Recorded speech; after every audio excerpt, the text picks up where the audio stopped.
So what I propose to do is just kind of show you a little overview of what's in there, so you kind of have a sense of the landscape, as it were.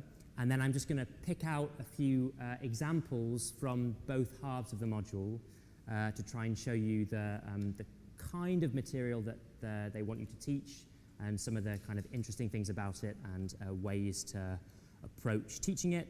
I'm going to focus a bit more on the second half, I might as well say now, because I think it's more interesting, but I'm going to explain why I think it's more interesting. In my experience, students think that they're interested in the first half of this, right, which is battle tactics and what kind of helmet soldiers wear and how many people in a cohort, right, the kind of nuts and bolts of it.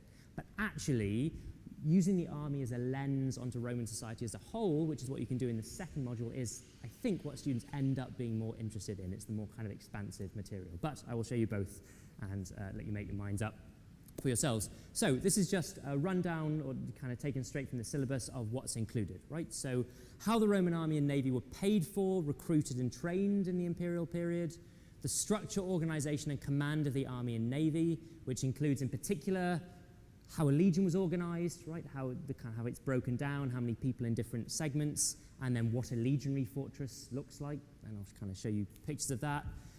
Then the basic equipment, right? Armor, weapons, helmets, that kind of thing, and how it was employed by soldiers in battle.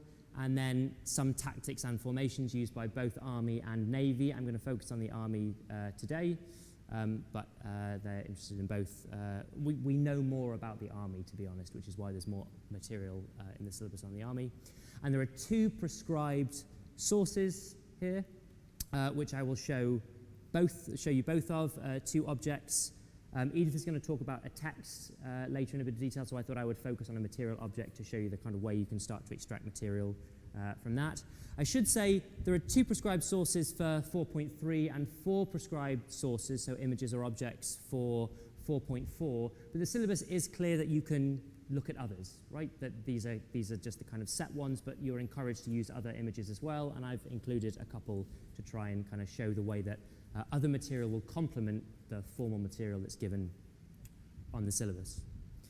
So, okay, this is the kind of thing that at root in 4.3 the module wants you teaching, right? The kind of nuts and bolts of how a legion was broken up and what kind of numbers were in each segment of it. So, roughly speaking, you start with a contubernium, which is a group of 8 soldiers, a kind of band of brothers, as it were.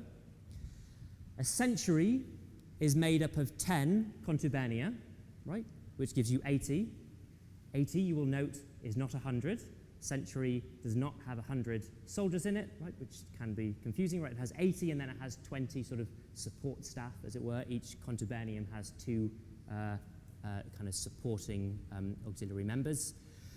You then go up from century to cohort, right? A cohort is 6 centuries, so that's a unit of 480 people, except, then things get slightly complicated, the first cohort is actually made up of 5 bigger centuries, so 5 double centuries. So the first cohort, which is kind of the front line, kind of special troops, as it were, is rather larger, and all of that then goes into the legion, the overall most famous unit of the Roman army, which is the first cohort, which is larger, plus 9 normal cohorts, which gives you an overall size in the legion of about 5,120 people, or at least that's what every textbook will tell you. We'll come back to that in a minute. In terms of leadership, and this is also the kind of nuts and bolts of the syllabus, so a century is led, unsurprisingly, by a centurion, right? The first cohort has 5 what are called primi ordines, 5 special centurions, the most senior of whom is called the primus pilus. And then you have these other kind of famous roles, the signifier, the optio, the tessarius, and the cornicen, who each have individual roles, which I'm happy to go into. And then the legion as a whole is led by a legatus, who is supported by 6 tribunes, 5 tribuni angusti clavi, and 1 tribunus laticlavius. There is a camp prefect, and there is an aquilifer, who is a standard bearer. Now, I've gone through that quite quickly for 2 reasons, right? One is because I just want to give you a taste of the material, right? You can read this for yourself. Secondly, because I don't think this is the most interesting thing you can learn about the Roman army, right? It's dry. And thirdly, and most importantly, it's not really very accurate, in the sense that this is a modern reconstruction, kind of categorization of how many people would be in an army, how it was run, right? In theory, in an ideal world. But in practice, that's not how things work, right? And the biggest lesson about Roman history that I would teach everyone is that life on the ground is messy, right? And scholars like to categorize things and come up with clean numbers, but actually in reality, it's a little bit messier. And this is, I think, where it becomes more interesting. So I wanted to show you, and again, this is off syllabus, but the syllabus encourages you to kind of complement material. This is one of the so-called Vindelander tablets, right? So this is from a fort in the north of Britain, right, on Hadrian's Wall, where in the boggy ground, wooden tablets written by officers haven't rotted, right? So we have the original kind of note-takings of Roman soldiers at the time, right? Which is much more interesting than kind of our reconstructions, right? This is actually kind of real history. And amazingly, one of these tablets gives us a roll call of who's around and who's not around, and numbers. So it tells us, for example, that on the 18th of May, the net number of the first cohort was 752, including 6 centurions, right? So it's supposed to be 800. In practice, there were 752, right? So already the overall number is wrong, right, of the one cohort that we know something about the numbers. And then we get this long list of all the people that aren't there, right? Guards of the governor, 46 are absent.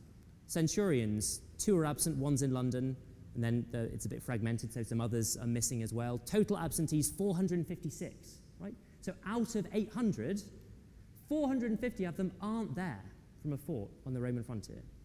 So I show you this just to kind of try and indicate a way that even the material in this module that seems slightly dry, right, the numbers and the names, actually becomes more interesting when you start to complicate it with real life on the ground Roman history, right? Why are they absent, right? How can a Roman cohort survive on the frontier with only half numbers, right? That tells you something about the job it's doing, right? It clearly wasn't a massive military campaign if half the fighting force is elsewhere, right? So then that tells us something about the roles of the Roman army, right? What is this cohort doing if it's not at fighting strength, right? It must be something else, right?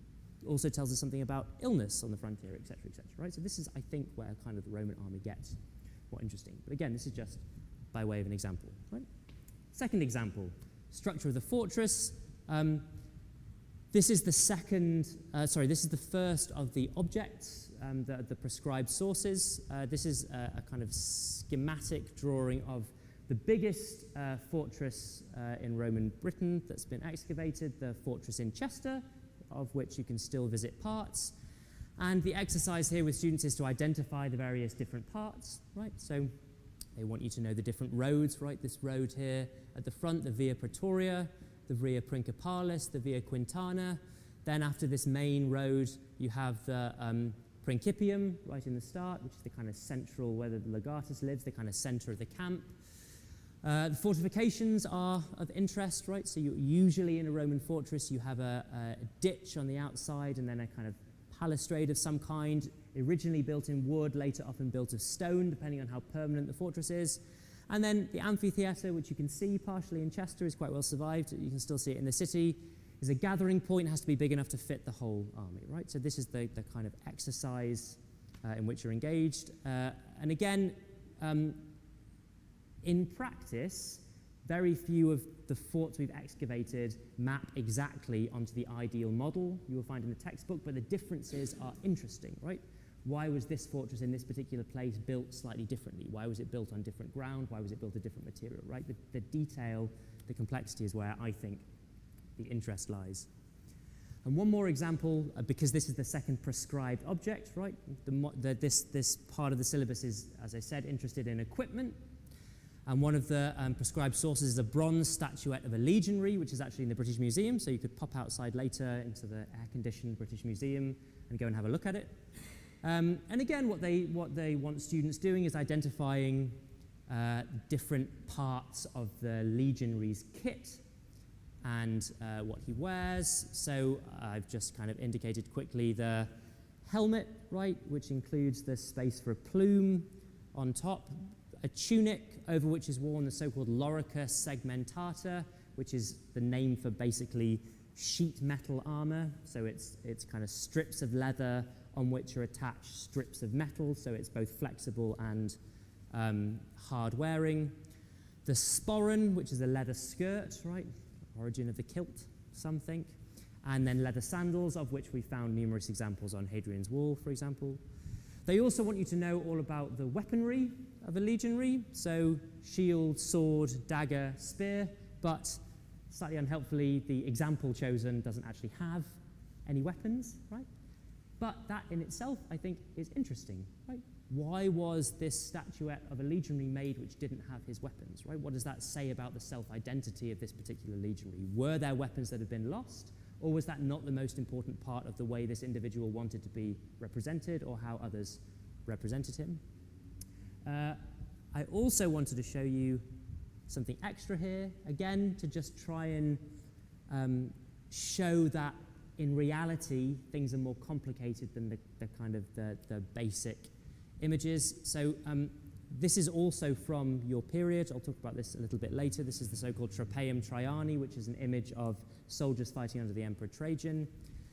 And what's interesting about it is this is from the same period, right, 1st and 2nd centuries, and this individual is wearing completely different armor, right? This is a legionary who's wearing what looks much more like a kind of chainmail outfit rather than the armor that I already showed you. And in fact, this is very common, right? Our images of Roman legionaries actually shows that they wore a much greater variety of clothing than we tend to think. We think of them all being dressed the same. And I found this rather interesting quote about the Spanish army in the 17th century, or 16th to 17th century, so kind of completely different period. But this is probably the first professional army after the Roman army falls.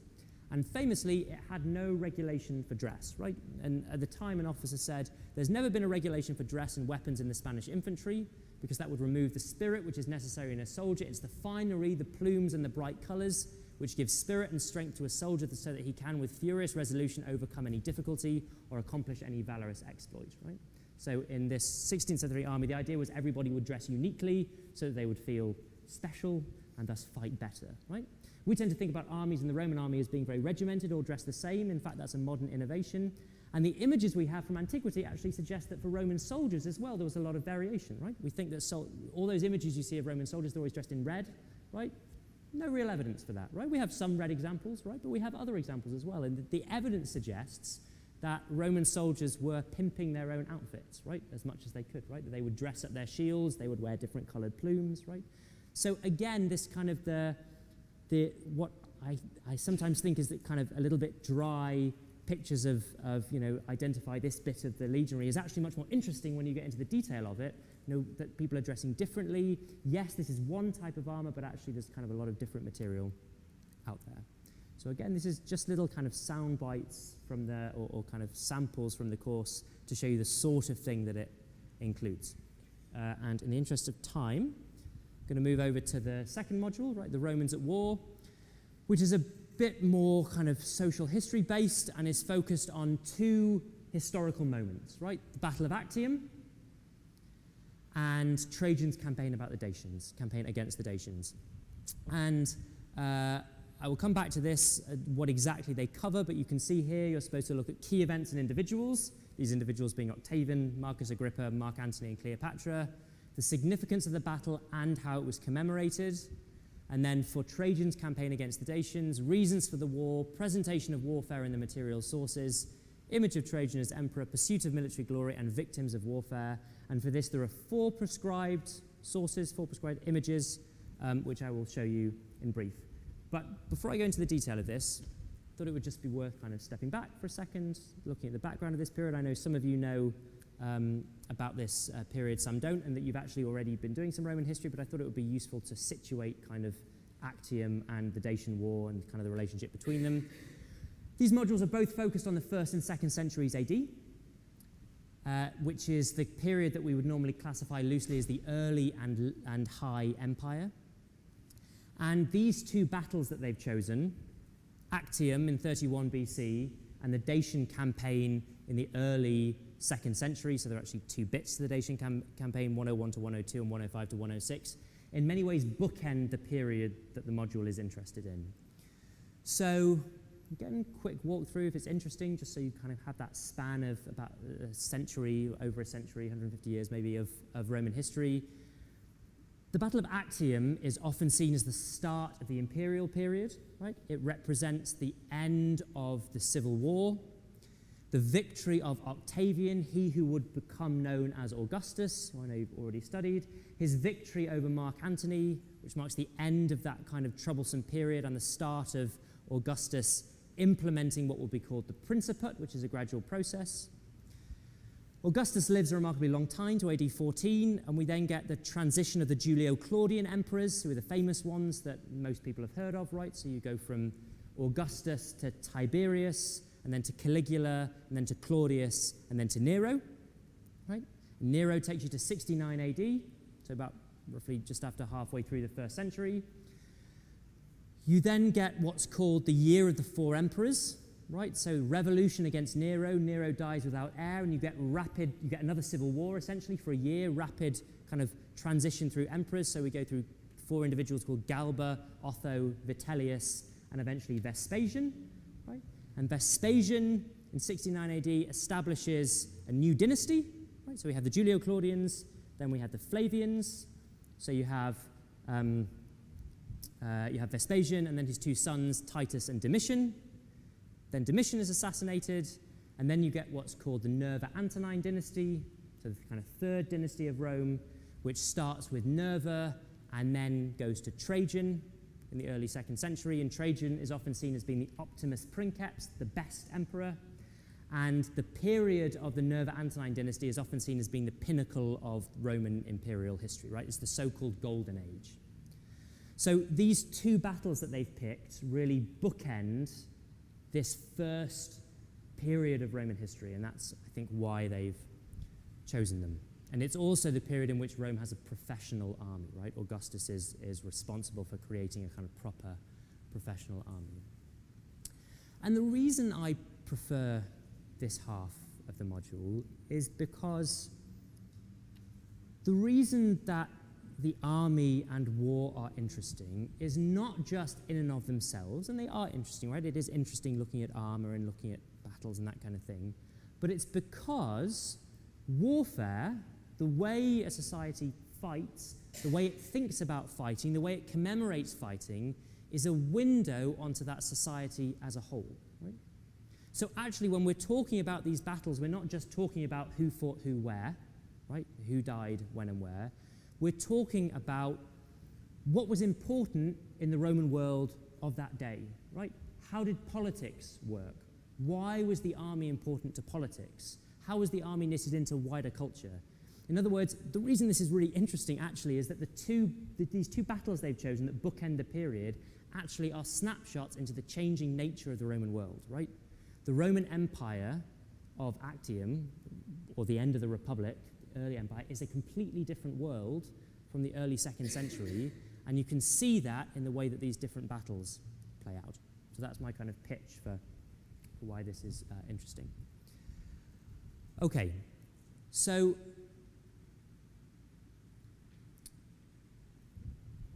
I want to pick out kind of key individuals from Actium so that I can show you those sources. So Actium is really a battle between Octavian, he who would become 1st emperor, so to speak, Augustus, and Mark Antony, in their battle for Julius Caesar's legacy, right? Caesar executed famously in 44 BC, and then you kind of get a turmoil for battle for who's going to take over the Roman world, which culminates after a quite long Cold War, a propaganda war, in the naval battle of Actium. Marcus Agrippa is Octavian's number 1 general, his right-hand man, and arguably responsible for many of his military victories. And Cleopatra the 7th, most famous of Egyptian queens, right, is Mark Antony's lover, but also a significant military force in the battle herself. And Mark Antony and Cleopatra's relationship has become the kind of stuff of legend ever since, but a lot of that can be traced to the way that their relationship is portrayed in sources in this period. So I thought I would just show you the 4 prescribed sources, and again, the reasons why they're interesting, not just for military history, but for what they show us about kind of wider society, or why I think they're interesting for wider society, right? So one of the sources, prescribed sources that they've picked out, is this coin of Mark Antony that Mark Antony issued from Egypt shortly in 32 BC, so 1 year before the Battle of Actium.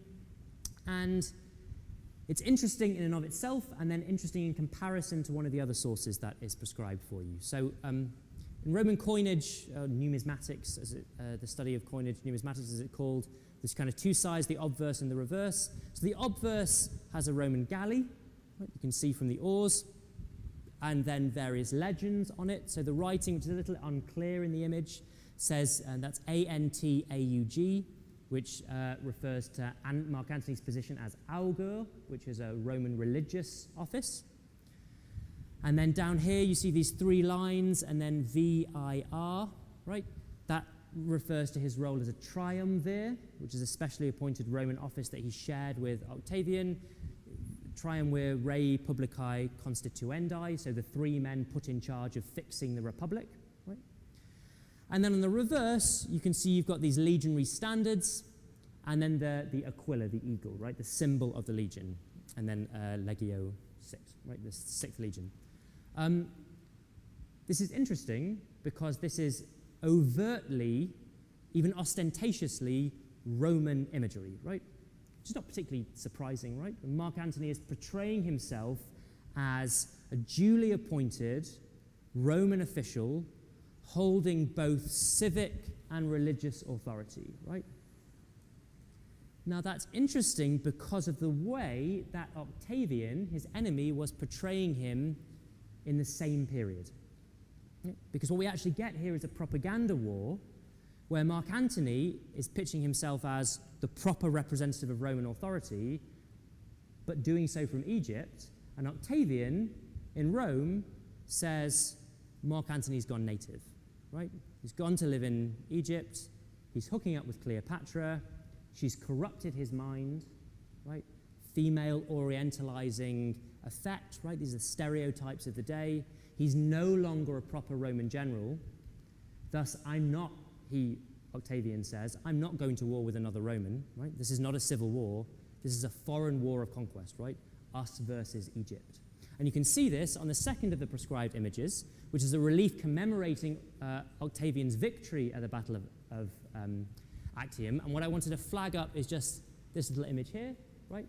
Which is a crocodile, which is the recognized symbol of Egypt throughout Roman art of the High Imperial period. In other words, Augustus fills his depiction of this battle with Egyptian imagery, right? I went to war with Egypt. I didn't go to war with Mark Antony, right? So what we're actually seeing here is not just military history, right? It's a window onto the way that Romans at the time are thinking about contemporary politics, right? Civil war is a bad thing, Octavian. I don't want to be seen as going to war with another Roman general. So how do I get round this? Representation is as important as reality, right? I am going to war with another Roman general, right? But I'll spin it as a foreign war of conquest, right? And that's what he does afterwards. He celebrates a triumph, for example. Well, you can only have a triumph for a war if it was against a foreign general, so against a foreign enemy. So the fact that he has a triumph is kind of forcing the interpretation that this was a war against foreigners, right? So you see, actually what we're doing here is kind of politics and society as much as we're doing the military. Trajan's Arch at Benevento I don't propose to say too much about because I want to focus instead on, Trajan's Column, right, which is the 4th of the prescribed sources and, in my view, one of the most interesting. Right? So Trajan, the 2nd emperor of the Nerva-Antonine dynasty, right, in the early 2nd century, engages in a series of prolonged wars, genuine wars of foreign conquest, against the Dacians on Rome's northern border, and afterwards celebrates a victory in Rome and builds, to commemorate this war, a previously unseen type of monument, right? Trajan's column, which you can still see today, which is essentially a large pillar, right? And on the pillar is inscribed one continuous, well, it's actually two scenes broken up in the middle, scenes of the Dacian War, right? It's a continuous image, but it can be broken into kind of set scenes that go all the way up the top of the column, right? This is a new kind of monument, a new kind of war memorial. It's copied afterwards. Marcus Aurelius does the same thing. You can see his version in the city of Rome, right? But no one had really done it previously. And the reasons why he did so are, I think, really interesting. And this is where I want to pause. How am I doing for time? Where are we? Not hugely well for time. So I want to start with some questions, and then I want to show you some images, okay? And we're going to kind of seamlessly segue into group activity. So the first question, just big picture, why does one, after one's won a military victory, erect a war memorial? Permanent commemoration, right? So this is very important, right? You take something temporary and you find a way to make it permanent. And why do you want to make it permanent? Right, so not just the kind of current generation, but people in future will know what you did. Very good. Any other reasons? Commemoration is definitely one. Good, right, so your version of events, as opposed to someone else's, right? So this also requires us to think a bit about communication modes in antiquity, right? That this war has been fought a long way away, right? This is erected in the city of Rome, right? So in part, this is about news communication, but it's also, as you say, about dictating the narrative, right? That it's Trajan's version of the Dacian War, and the most prominent character is, unsurprisingly, Trajan. Okay, trickier question. If you're going to build a war memorial, right, why this form? Why a column? Okay, interesting. So it's quite sort of space. It's quite efficient with space, right? You can get a kind of long spiral image on. So previously on an arch, you might have individual images, right? This is a continuous image. Any problems with it? Yeah.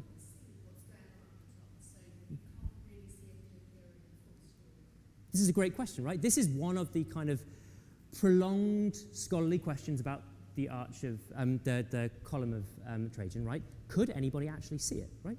Does it matter whether you could see it, right? You can see the bottom. Could you see the top? Some scholars think you could, right? They think that it was positioned next to two libraries that had viewing balconies on either side, so you could see across. Whether you would even then be able to see the detail of this, question mark. Others think maybe it was not supposed to be seen, right? If you take the raised gestae, for example, which you might have talked about in previous days, right? Most people wouldn't have been able to read it, right? Did it matter when you looked at the raised gestae that you couldn't read the text, right? You still got a pretty good idea of what was going on, right? Something important was being commemorated, right? Someone important had died. So kind of question marks about that. It's also, for kind of art historian, is this narrative is something new, and it kind of is demonstrating dynamism of a military campaign as opposed to kind of snapshots. So it's kind of interesting in artistic terms as well. How do you this is a campaign that had gone on for years, right? How do you commemorate a prolonged period of time? An image is a snapshot, is a spiral relief, a way to kind of represent a long period of time.